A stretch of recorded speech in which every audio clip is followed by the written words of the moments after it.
शिवगीत गाताय. आता सदरेवर शाहिरी झाली पाहिजे आणि आता शाहिराची कडवी तुम्ही गायची. कोण कोण गाणार?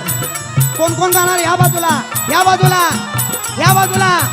हा, मराठ्यानो करार जय जयकार. मराठ्यानो करार जय जयकार. थोरत्या मातेचं उपकार. थोरत्या आईचं उपकार.